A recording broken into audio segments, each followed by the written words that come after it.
got a guy that got out of the car when he shouldn't have gotten out of a car. He engaged someone that he was supposed to observe when he shouldn't have been engaging them, and he was carrying a firearm on a neighborhood watch program. Did the prosecution blow it by not making it clear that he set up all of the conditions where things did go wrong, whatever? Give me the fucking straight. I don't think that they blew it at all. I don't think that they blew it. Let me make clear. They did the best they could with the evidence that they had. Now, understand something. You are legally in Florida allowed to follow someone. Court of public opinion, no. You can condemn them all you want. But in Florida, under the Gibbs case, you're allowed to follow someone. You're even allowed to confront them verbally. Where you cross the line is either you use force or the threat of force, physically. Then you lose your self-defense protection. But there was no evidence to show that Zimmerman came out with his gun, which he might have, or physically harmed Trayvon initially, which he might have. There should be a change in the law because you should not be able to do what he did and then all of a sudden say, we got into a scuffle, I shot and killed him, I was defending myself.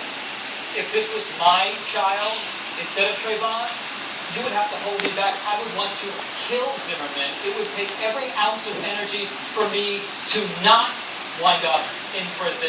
And again, I look at the Martin family and their courage is extraordinary. The strength that they showed, I don't know how they did it. But I wouldn't want the burden of proof lowered to get the guy who killed my son. I want it, but I would hope that that doesn't happen because the minute we lower the burden of proof for Zimmerman, for Casey Anthony, for OJ, whoever else you think might have gotten away with it, then when you're arrested, that burden of proof is lowered and we all suffer. Okay? Should the law be changed? Should there be change in the law, Mark?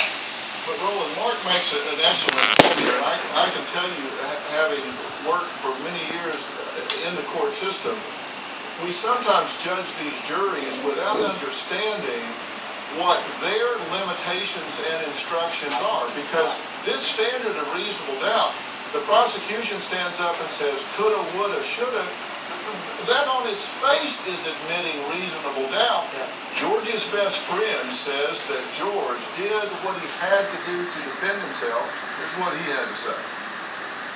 Was this an all or none situation? Did he have to pull that trigger? I believe 100% yes. It was a matter of we're within an arm's reach of each other. I was struck in the face. I fell down on my back, and in no time, his knees are up here by my ribs, and he's pummeling me. There was no option. Do you believe if he hadn't had that gun and shot Trayvon, that George Zimmerman would be dead today? I do.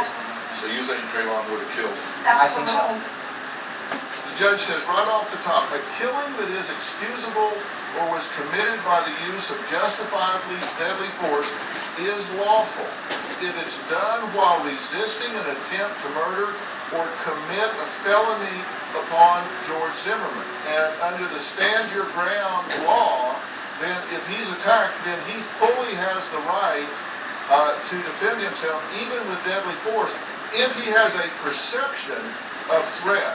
Is that correct, Mark? Yes, however, we have to make a distinction. What you just described is what every state, except Ohio essentially, has its standard self-defense.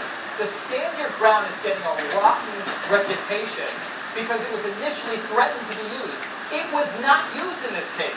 Stand your ground would have meant that he had immunity before trial. The defense didn't go that route. And stand your ground also stands for the proposition, let me finish, that you do not have